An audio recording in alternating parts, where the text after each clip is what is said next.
नमस्कार आदाब, न्यू विदर्भ स्वदेशी न्यूजमध्ये आपले सर्वांचे स्वागत। मुख्य संपादक अमीन खान यांची रिपोर्ट। आज दिनांक 17 जून 2026 रोजी नवी दिल्ली येथे देश म्हणजे आपले युवा, विकसित भारत 2047 च्या प्रवासात ते सक्रिय भागीदार बनले पाहिजेत, केंद्रीय मंत्री रक्षा खडसे। संसद भवनातील ऐतिहासिक संविधान सदनाच्या केंद्रीय सभागृहात विकसित भारत युवा संसद 2026 च्या राष्ट्रीय फेरीचा दिमाखदार समारोप केंद्रीय युवा कार्यक्रम व क्रीडा राज्यमंत्री रक्षा खडसे यांच्या प्रमुख उपस्थितीत झाला।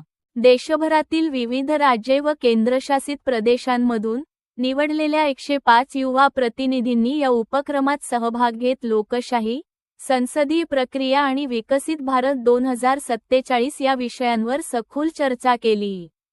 युवा प्रतिनिधींना संबोधित करताना रक्षा खडसे म्हणाल्या, देशाची खरी ताकद आपल्या युवा शक्तीत आहे।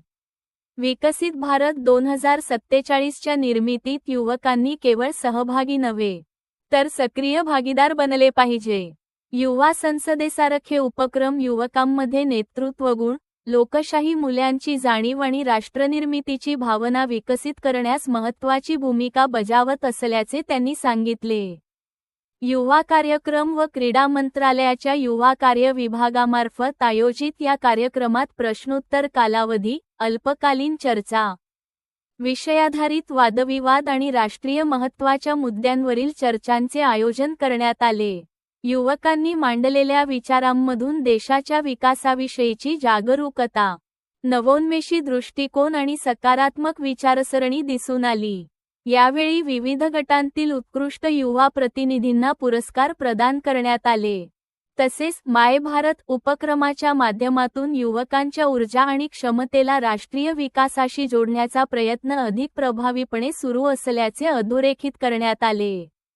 समारोपप्रसंगी माय भारतच्या मुख्य कार्यकारी अधिकारी डॉक्टर प्रियंका शुक्ला यांनी युवकांच्या अमर्याद क्षमतेवर विश्वास व्यक्त करत हा उपक्रम राष्ट्रनिर्मितीसाठी नवी प्रेरणा देणारा ठरत असल्याचे सांगितले। विकसित भारत युवा संसद 2026 ने युवकांना राष्ट्राच्या विकास प्रक्रियेतील सक्रिय भागीदार बनविण्याच्या केंद्र सरकारच्या वचनबद्धतेची पुनर्प्रतिपूर्ती केली।